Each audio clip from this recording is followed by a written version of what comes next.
I arrived first, and the killer was still there. It was supposed to be just another call. Deceased male. Possible overdose. Basement. That's what dispatch told us. Nothing special, at least on paper. In my 18 years as a crime scene investigator, I've learned that sometimes the simplest calls are the ones that change everything. And that day it did. I arrived before anyone else. The patrol was delayed due to a high-speed chase a few blocks away, and the coroner's office hadn't even been notified yet. I didn't think much of it. I've walked into hundreds of scenes alone.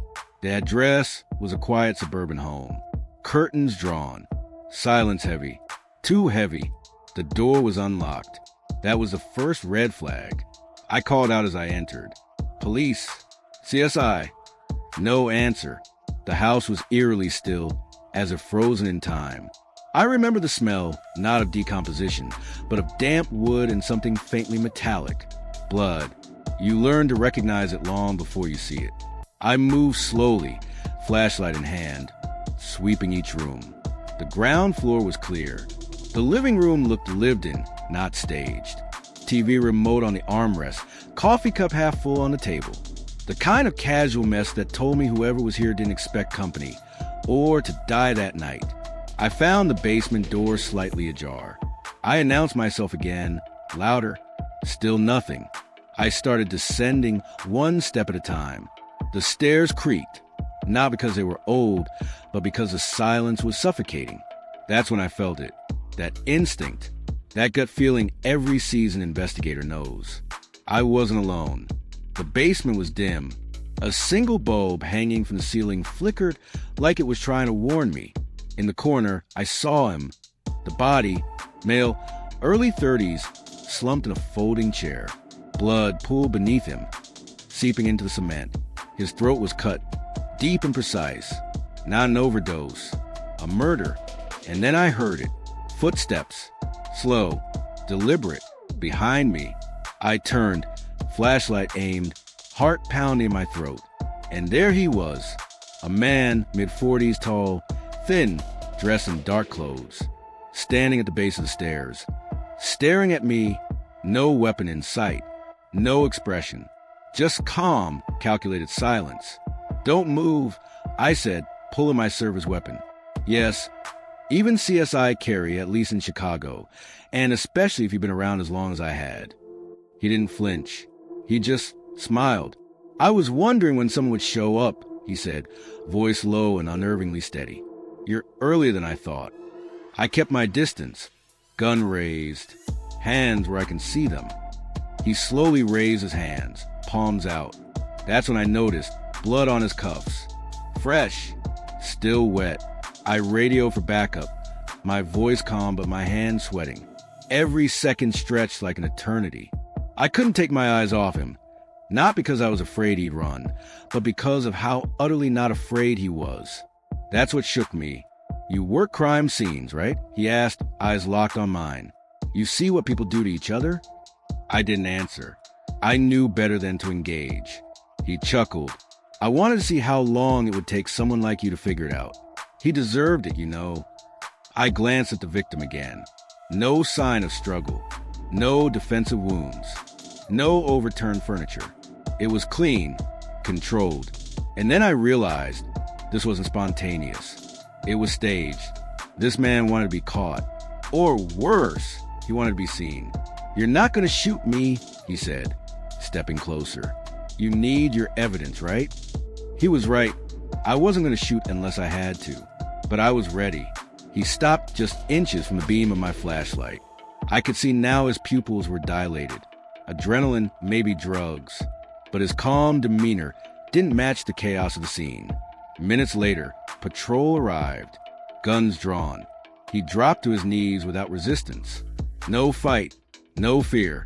He confessed everything right there on the floor, hands cupped behind his back, like he was reading from a script. Every detail, every movement. He even described the angle he used to slice the carotid artery with surgical precision. But what stayed with me the most wasn't the murder. It wasn't the blood or the smug confession. It was that smile, that calm, confident smile of a man who wanted to be remembered. Not as a monster, but as a mastermind. After nearly 2 decades in forensics, you think you've seen it all. But that day reminded me, the real monsters don't hide under beds. They wait in silence behind unlocked doors, and sometimes they smile when you walk in. And that, to this day, is the closest I've ever been to a killer. Still warm, still breathing, still watching. Welcome to the scene. The body was decomposing, but the dog still guarded it. I've seen a lot of terrible things in my years as a crime scene investigator. Gruesome murders, cold-blooded executions. Even entire families wiped out over petty motives. But nothing ever hit me like the scene in that small house on the west side of Chicago, where love and death coexisted in a way I never expected. It started with a wellness check. The neighbor, an elderly woman, called the police after not seeing Mr. Dalton, her next-door neighbor, for over a week. His car hadn't moved, the mail was piling up, and the windows were closed tight. But what finally made her call was a smell. She described it as like something had died under the porch. I arrived at the scene shortly after patrol forced the door open. The house was still, the air thick and stagnant, carrying that unmistakable scent. The mix of rot, mildew, and something faintly sweet that only decomposition brings. It hit hard. You never really get used to it, no matter how many times you've smelled it. The living room was untouched. A TV remote rested on the armrest. A plate with dry food sat on the coffee table, covered in dust. There was a sense of pause, like life had just stopped. I followed the officers toward the bedroom. That's when I heard the low growl. It wasn't aggressive, it was tired, weak. And then I saw him, a medium-sized brown dog, maybe a mixed breed, formatted, ribs starting to show, eyes cloudy but still alert. He lay curled up at the foot of the bed, resting his head on the floor, barely lifting it to look at me. He didn't bark. He didn't run. He just stayed. On the bed lay Mr. Dalton, or what was left of him. His body was bloated, skin discolored and cracked. The smell was overwhelming. He had likely been dead for over 10 days. The fan in the room was off, the windows shut. No sign of struggle, no blood, just a natural and unforgiving process of death left to linger. The dog had not left his side. His fur was stuck to the dried fluids on the carpet, evidence that he hadn't moved much, if at all. There were scratch marks on the door, not fresh but faint, as if it tried to leave once, maybe twice, but then gave up, and then he laid down beside his owner and stayed. That image, that damn image still haunts me. A rotting body on the bed and a loyal companion refusing to abandon him. No food, no water, just loyalty. Pure and painful loyalty. We tried to move toward the bed, and that's when the dog growled louder. A warning. He wasn't going to let anyone near the man he had guarded for over a week. His body trembled, his eyes tired, but his spirit unbroken. The vet came in soon after. We had to sedate him to get him out. Even as the tranquilizer took effect, he resisted, whimpering as we carried him away from the body. I remember looking into his eyes, and for a moment, I swear I saw grief. Real grief. Later, we found out Mr. Dalton had suffered a massive heart attack. No foul play. He died in his sleep. Alone, but not truly alone. Neighbors told us the dog's name was Max. They were inseparable. That dog loved that man more than life, one neighbor said. I believed it. Max survived, barely. He was taken in by a rescue, and eventually, after some recovery, he was adopted by a new family. But part of me knows he never truly left that bedroom. There are many scenes that stick with me from my career. Gruesome ones, violent ones. But this one left a scar of a different kind. Because in all the darkness I've seen, all the death, the lies, the cruelty, this moment was different. It was death wrapped in loyalty, a body decaying on a mattress, and a dog refusing to abandon the man he loved. Sometimes, the most heartbreaking crime scenes don't involve murder. Sometimes they just remind you how much love can endure, even in the presence of death. The entire crime was staged to look like a suicide. It's the clean ones that get you, the scenes that are too perfect, the ones that make you pause, not because something's wrong, but because nothing is. And as a forensic investigator for almost 2 decades, I've learned that when everything looks exactly the way it's supposed to, that's when you need to look deeper. The call came in as a suicide. Male, mid-30s, found hanging in his home office. No sign of forced entry. A short note on the desk. The kind of case that, sadly, has become routine in recent years. But something about the report nagged at me. Maybe it was instinct. Or maybe I'd just seen too many suicides that weren't. The scene was pristine. Too pristine. The victim, Brian Ellis, was found hanging by an extension cord looped over a ceiling beam. His feet were off the ground, his eyes partially open, tongue protruding just slightly. It matched the profile of hanging, but something didn't sit right. The chair beneath him had tipped perfectly to the side. Not back, not forward, perfectly sideways. The note on the desk was short. I'm sorry. I can't do this anymore. No fingerprints on the pen. None on the paper. And only partials on the desk surface. Wiped clean but sloppily. That's when the red flags started stacking. Brian's sister was outside, trembling in the back of a patrol car. She was the one who found him. She told me he'd been doing better lately. Therapy, medication, even talking about a vacation. He wouldn't have done this, she repeated through sobs. Not like this. But people break. I've seen it, even when they seem fine. Still, I trusted my gut. I examined the ligature. The knot was tied tight. Too tight for a man tying himself. I looked closer. The pattern of the cord's pressure on the skin was uneven, with marks suggesting he was unconscious before the hanging even occurred. And then I found the bruises, faint, just below the hairline behind the right ear, consistent with blunt force trauma. Not enough to kill, but enough to knock someone out. My theory began to form. Someone staged this.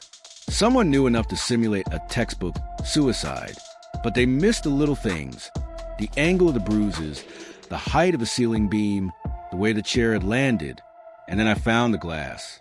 A small shard beneath the rug near the desk, overlooked by whoever cleaned the scene. When I peeled the rug back, I saw a small blood smear on the floorboards, mostly wiped, but still there under the UV light. That blood didn't come from the hanging. It came before. I ordered a full autopsy. Toxicology came back clean. No sedatives, no alcohol. Cause of death was listed as asphyxiation, but with subdural hemorrhaging consistent with a blow to the head. The medical examiner agreed. It was suspicious. Surveillance footage from a neighbor's security camera revealed a figure entering the house the night before Brian was found. Hooded, wearing gloves. No clear face, but they left at 2:17 a.m. Brian's ex-business partner. Turns out they had a falling out a year ago.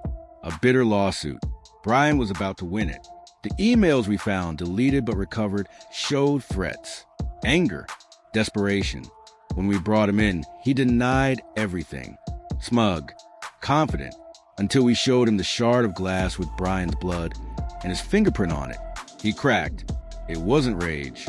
It wasn't a crime of passion. It was calculated. He knew that if Brian died by suicide, the lawsuit would die with him. No more payout. No more testimony. No more evidence. So he waited, planned, knew just enough about suicide cases to make it look real. But he underestimated us. He underestimated how silence can scream. How a single smudge, a tiny bruise, an overlooked fingerprint can unravel the entire illusion. I've worked dozens of homicides, but this one still lingers because it reminded me how fragile the truth is. It can be buried beneath a perfect lie, hidden behind a note that says, "I'm sorry," masked by silence. But if you listen closely, the scene always speaks. And on that day, I was listening. The woman missing for 7 years was right there, beneath our feet. Some cases follow you home. You might leave the scene. You might shower off the grime, change clothes, close a file. But something about certain cases sticks. This one stayed with me for years. And maybe that's fitting, because she had been missing for years, too. Her name was Rachel Meyer, 32 when she vanished. No signs of struggle, no evidence of foul play, no body. Just gone. She was last seen leaving a local grocery store on a rainy Thursday night. Security footage showed her walking out with a reusable bag and a smile. And that was the last time anyone saw her. The investigation dragged on for months, then years. Tips came in, none credible. Some claimed she ran away. Others said she was kidnapped and trafficked. Her family never gave up. But eventually, the media moved on. The case went cold. And in time, Rachel became another face on a faded missing persons poster. Until that call came in. It was a completely unrelated investigation. A routine search warrant on a man suspected of illegal firearms possession. We weren't even there for homicide, just paperwork, procedure, and protocol.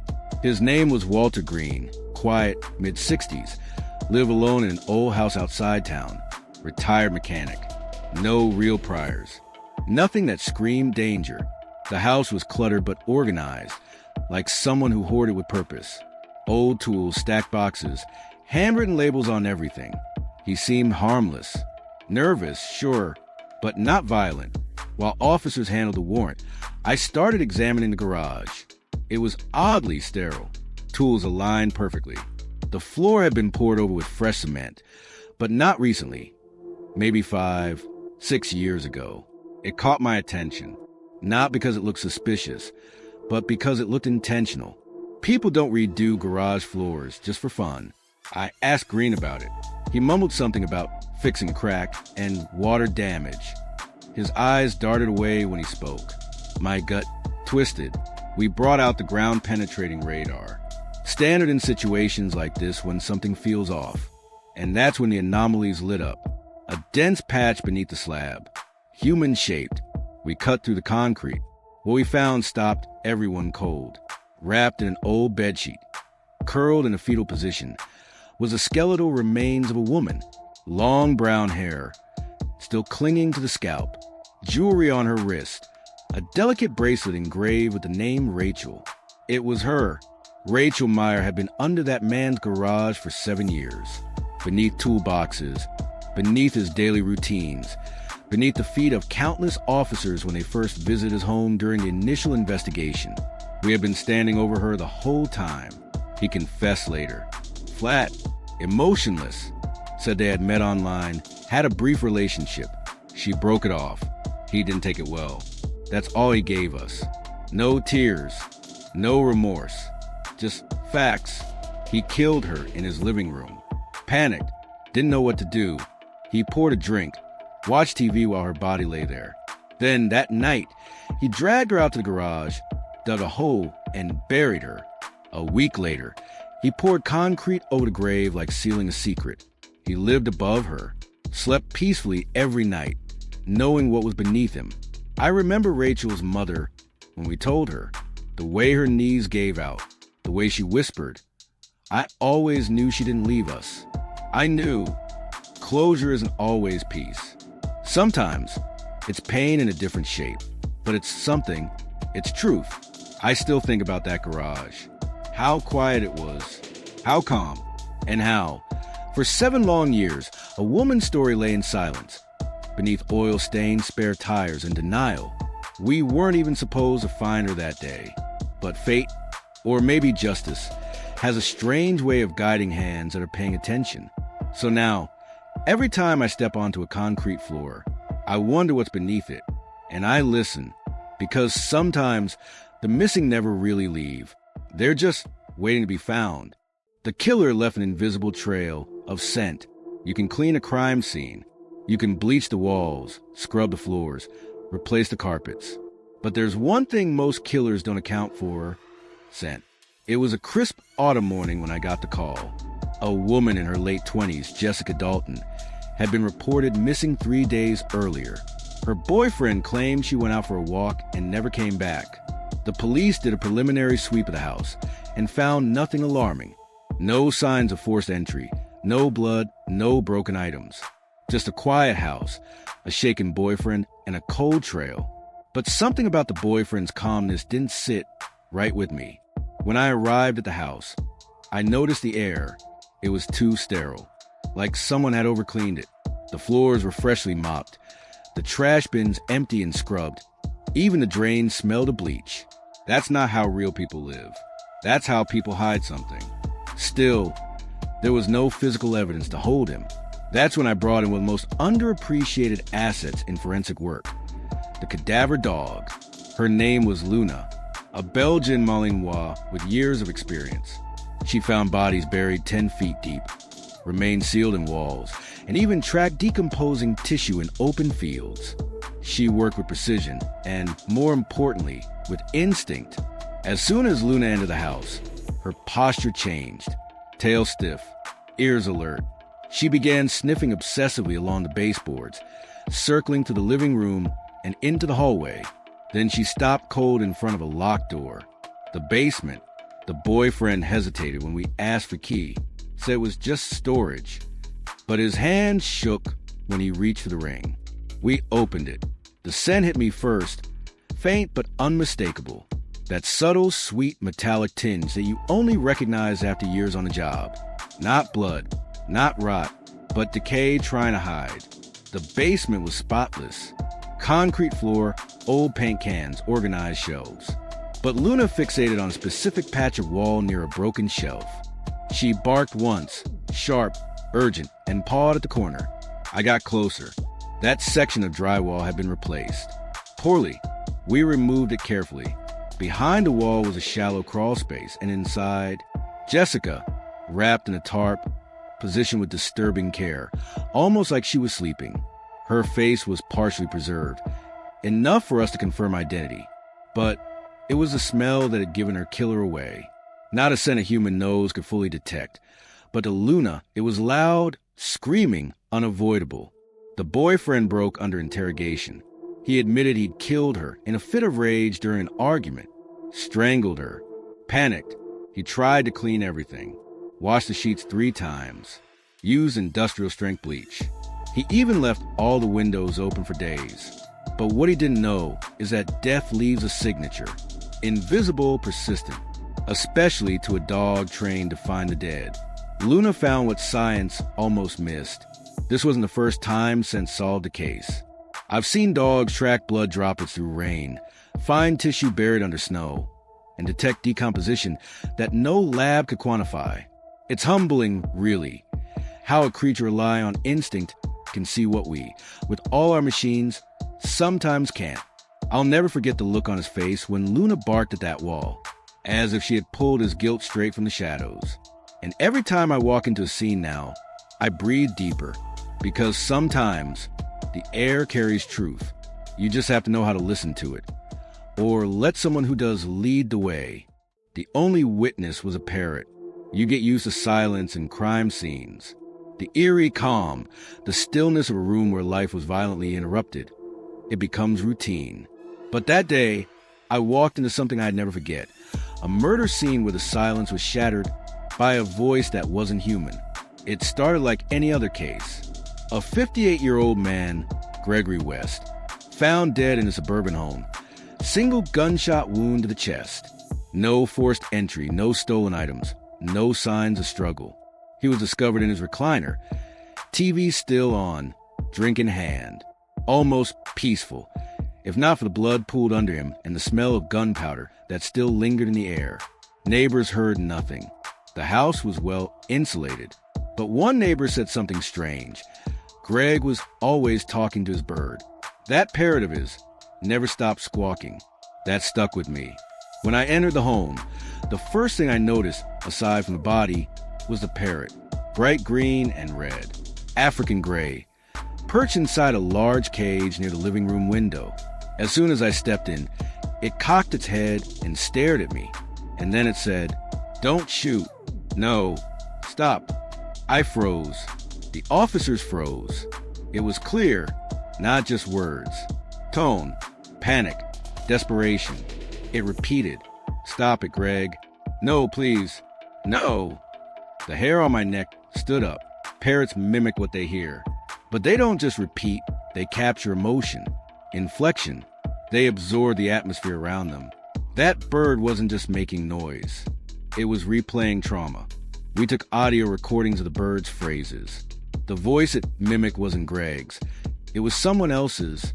Lower, harsher, aggressive. We matched it later, unbelievably, to Greg's own son, Eric, who'd been estranged for years. Greg, had recently added him back to his will.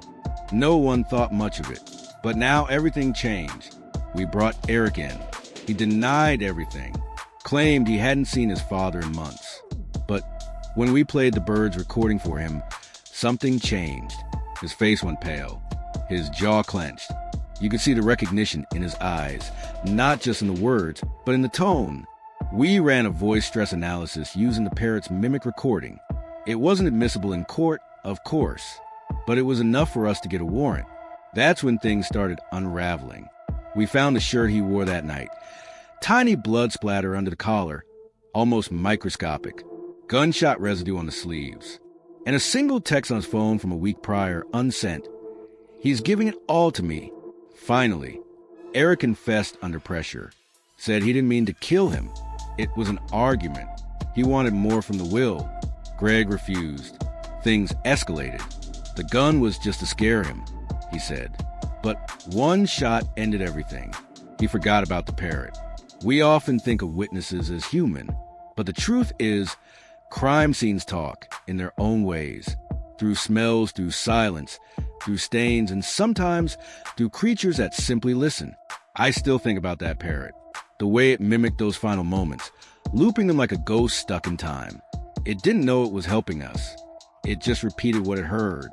But in doing so, it gave Greg a voice after death had taken away. In my years as a forensic specialist, I've seen fingerprints solve murders, DNA close cold cases, and trace fibers tell stories no one else could. But that was the first and only time a bird helped catch a killer.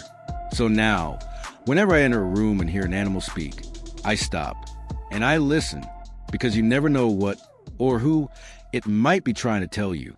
The suspect hid in the trunk and took his own life while we came to collect the body. Some cases follow a predictable rhythm. You arrive, you secure the scene, you examine the body, you gather evidence. But every once in a while, something happens that throws your instincts into chaos when death surprises even death itself. It was a hot summer afternoon when we were dispatched. A woman in her early 40s, Melissa Harper, was found dead in her home by a neighbor who hadn't seen her in days. The scene was quiet, too quiet. I arrived first, walking past the rusted gate of her modest suburban house. Nothing seemed out of place. No signs of break-in, no shattered glass, no screaming headlines waiting to happen. Just a stillness that felt wrong. Melissa was lying on her bedroom floor. A deep, clean wound her neck. No defensive marks. No dragged furniture. One clean, silent act. There was no murder weapon in sight. Everything pointed to an execution. As we examined the room, I noticed something curious. Her car was still in the driveway, locked, windows up. That wasn't odd in itself. But the fact that it was sweltering outside and the keys weren't in the house raised an eyebrow. It felt like something was missing, or someone. The theory was straightforward. Melissa had been murdered, likely by someone close, someone who knew her. Neighbors reported hearing arguing the night before. Her ex-boyfriend, Dean Wallace, had a long history of violent behavior and a restraining order she filed just months earlier. But Dean had disappeared. We were preparing the scene for transport. The medical examiner was almost done with the initial examination. I walked outside to take a final look around the property. That's when I heard it. A pop, not a loud gunshot, just a muffled thud, like something inside a sealed space. I froze. The sound came from the driveway. I approached the car cautiously. It was still locked. No movement. No shattered windows. But there was a faint smear of condensation on the inside of the rear window. In 90-degree heat, with the car shut tight. That didn't make sense. I radioed for backup and asked for permission to force entry. We pried open the trunk. Inside, in the cramped, dark space, lay Dean Wallace. A small revolver in his right hand, a bullet wound to his temple, and a suicide note soaked in sweat clutched in the other. The smell was suffocating. Heat, oil, blood, and something far more ancient, despair. He had been there the whole time. The timeline unraveled quickly. Dean had killed Melissa the night before in cold blood. He knew it wouldn't be long before the police came, so he locked himself in her trunk, waiting with the gun. His note was simple. scrawled on a stained page torn from a notebook. I couldn't live without her. I didn't mean to do it. I just wanted to scare her. I'm sorry. But what stuck with me was the timing. He waited until we were there, until we were steps from finding her body, as if, in some twisted way, he wanted us to hear it, the end, to witness his own punishment. Or maybe he couldn't face what came next. I've seen killers run. I've seen them cry, deny, even laugh. But I'd never seen one crawl into a trunk like a coffin and sit with death until it was ready.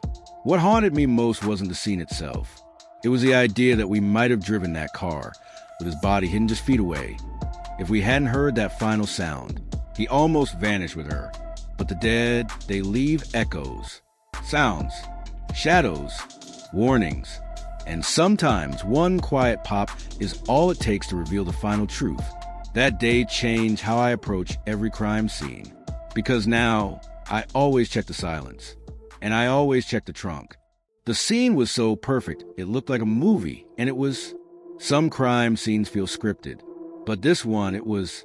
And not in a metaphorical sense. I mean literally.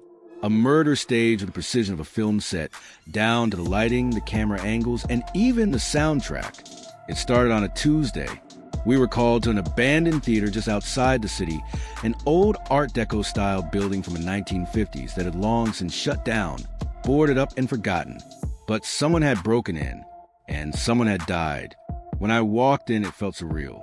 Red velvet curtains drawn halfway, the smell of mold and dust in the air.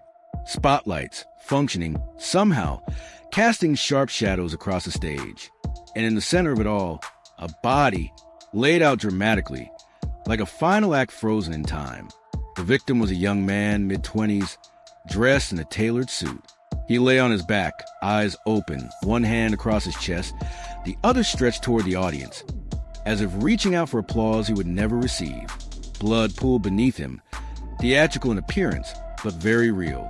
My first thought was, this is too clean. The wound was precise, a single bullet to the heart. No struggle, no mess, no panic. It felt rehearsed. Then we found the cameras. There were 3 of them, DSLRs mounted on tripods, all aimed at the stage. One directly in front, the others off to each side, creating a cinematic triangle. All of them had been recording. And the footage, it was chilling. The victim, whose name we later learned was Caleb Monroe, was speaking directly to the camera. He was acting, reading lines, emotional, intense, something about betrayal, love, revenge. The dialogue was high drama. Then, from off-screen, a voice gave him direction. Take it again. This time, mean it. The same scene repeated, with slight variations 3 times. On the 4th take, the gun was introduced. A prop, presumably, except it wasn't. Caleb raised it, pointed at his own chest. Part of the scene, and when he pulled the trigger, the shock on his face was genuine. The blood that exploded across his suit wasn't special effects. It was the last thing he'd ever feel. And the camera kept rolling. The director, the voice off-screen, didn't run to help, didn't call for aid. Instead, he walked slowly into frame. A man in his 40s, thin, intense eyes. He looked into the lens and whispered, "That's the one." Then he turned the camera off. We traced the footage back to a local indie filmmaker named Martin Deacon, obsessed with method acting, famous in underground circles for pushing his actors too far. But this time, he didn't just push, he killed. His vision was to create the realest film ever made. No acting, no makeup, just raw, authentic human emotion, including death. We found storyboards, scripts, notes, all handwritten, that outlined every scene, including Caleb's final performance. The murder wasn't spontaneous. It was storyboard, blocked, directed. Martin vanished before we could arrest him. To this day, he's never been found. But the footage still exists, sealed in evidence, never released to the public. It's too disturbing, too dangerous. A perfect scene, a perfect lie, a perfect crime, captured in HD. I still think about Caleb, about the moment he realized it wasn't just a role anymore, that the man behind the camera had no intention of yelling cut, I've worked hundreds of cases, messy, brutal, chaotic, but this one felt different. It felt orchestrated, like we were just characters in someone else's script. And maybe we were, because somewhere out there, a killer still believes he made a masterpiece. The son called his father, after he was already dead. Some cases leave you with nightmares. Others leave you with questions. But this one left me with chills that I still feel today. Because no amount of logic, science, or forensic experience could explain what happened the night Daniel Coleman died, and called his father afterward. It started with a 911 call from a distraught father, Martin Coleman, just after 1:30 a.m.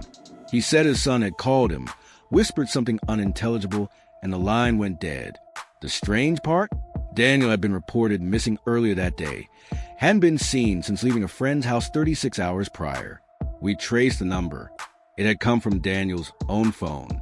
By 3 a.m., we found his car, abandoned on a rural road just outside town. The driver's door was wide open. No wallet, no phone, just a smear of blood on the steering wheel and a muddy footprint leading into the woods. I followed that trail myself. About 20 meters in, we found him. Daniel's body was curled in a shallow ditch, partially covered in leaves and branches. His skull had been crushed from behind, most likely by a heavy object. Judging by the insects and early decomposition, the medical examiner estimated time of death at least 24 hours earlier. That's when it got bizarre. His phone was nowhere to be found, not on him, not in the area. Yet call logs confirmed it. A 17-second call had gone from his number to his father's just hours ago. Martin had even recorded the voicemail, hoping we could make sense of the static-filled whisper. We played it back at the scene. At first, it was mostly garbled sounds. Then something faint. A voice, Daniel's voice, hoarse and shaky. "Dad, I'm sorry. I didn't know." Click. The forensic team checked the logs. The phone had pinged off a nearby tower, half a mile from where we found the body. Still no physical device located. I'd seen enough staged suicides, digital manipulation, and numbers spoofing in my time to know tech can lie. But we combed the area. No trace. And the timestamp of that call? It was made after Daniel was already dead. Not even barely alive. Long gone. Blood coagulated. Rigor mortis already fading. So how? His father was inconsolable. He insisted Daniel's voice sounded lucid, aware. Not the voice of someone recording a message under duress days ago. Not AI. Not synthetic. His son, scared but real. The autopsy revealed something unexpected. Daniel had signs of restraint around his wrists and ankles. He hadn't died instantly. He had been held somewhere, probably interrogated, maybe tortured. But what disturbed me most was the contents of his stomach. Traces of food that hadn't been digested long, meaning he had eaten after his presumed time of death, which made no sense at all. We pulled footage from local gas stations, stores, any place he could have been spotted. Nothing. But then, at a truck stop camera 6 miles out, we caught something eerie. Grainy footage of a man who looked just like Daniel, walking alone the night after he died. Same clothes, same limp, same posture. But his face was pale, his eyes vacant. And he never looked at the camera, not once. Just shuffled slowly into the dark. The timestamp? Exactly 23 minutes before the call to his father. I don't have answers. I have evidence, data, logs, footage, witness accounts. But no explanation. Some theories circulated. An elaborate prank, a deep fake, a misidentified body. But we ran DNA. Dental. It was Daniel. 100%. Dead long before that call. So who made it? Sometimes, in this line of work, you find yourself staring at something beyond reason, beyond the lab, beyond even fear. A father heard his son's voice one last time, but his son was already gone. I found the wedding ring inside the victim's throat. It was supposed to be a routine scene. Quiet neighborhood, single-story house, mid-afternoon call. Nothing about the dispatch suggested it would be anything other than a tragic domestic incident. But I learned long ago, the most disturbing cases are often the ones that look the most normal at first glance. The victim was a woman in her late 30s, Sarah Wilkins, found lying in the kitchen, back against the cabinet, eyes wide open, mouth slightly ajar, no weapon visible, no blood spatter, no sign of forced entry. What caught my attention wasn't the body, it was the silence. There was no tension in the air, no chaos, no struggle apparent. The scene was frozen in time, like someone had paused her final breath. As I examined her, I noticed light bruising on her wrists, a sign of restraint, possibly. But what puzzled me more was her expression. Not fear, not shock, but almost as if she were trying to scream. The initial assumption was cardiac arrest or poisoning. There were no obvious wounds, but I wasn't convinced. Something was off. Too clean, too controlled. While the team was taking photographs, I began the standard external inspection. And then I noticed something strange, a glint of gold in the back of her throat. At first, I thought it was dental work. But when I tilted her head slightly and used a laryngoscope, I froze. It was a wedding ring, half lodged in her throat, pressed deep into her esophagus, as if someone had forced it in while she was still alive. We extracted it carefully. It was engraved. Inside, the inscription read, "Forever R." When I asked if she was married, one of the neighbors said she was recently separated. Her husband, Richard Wilkins, had moved out 3 months ago after a volatile breakup. Police had been called to the home twice before for domestic disturbances. No arrests, just tension. We brought Richard in for questioning. He looked shaken when we told him what we'd found. He insisted he hadn't seen Sarah in weeks, claimed he'd moved on, started over, but his hands trembled when he reached for his coffee. And he wasn't wearing his ring. That was the first red flag. The second came from forensics. There were microscopic traces of skin under Sarah's fingernails, defensive wounds, and more importantly, saliva on the ring itself. She tried to scream, tried to resist, but the ring, it was jammed in as a symbolic gesture, a final insult, a signature. Richard denied everything, but when we showed him the ring, he went pale. I asked him if he remembered what the inscription said. He looked me dead in the eyes and whispered, "That ring was hers." Liar. The engraving matched the one in their wedding photos. I'd already seen the close-ups on the couple's old anniversary post on social media. The same font, the same words, "Forever R." Turns out Richard had come by earlier that day. Security footage from a neighbor's doorbell camera caught him parking just down the block. He thought he was clever, staying off her cameras. But tech never forgets. The motive? Jealousy. Sarah had started seeing someone new, a detail Richard found out from their daughter, who had innocently mentioned it over dinner. He snapped, in his twisted mind. If she wouldn't with a ring again, she'd die with it inside her. The autopsy confirmed it. Death by asphyxiation, caused by a foreign object forcibly lodged in the throat. Her cause of death was symbolic, cruel, and deeply personal. That ring wasn't just a murder weapon. It was a message. I've seen knives, bullets, blunt force trauma. But this was something else. I'll never forget that moment.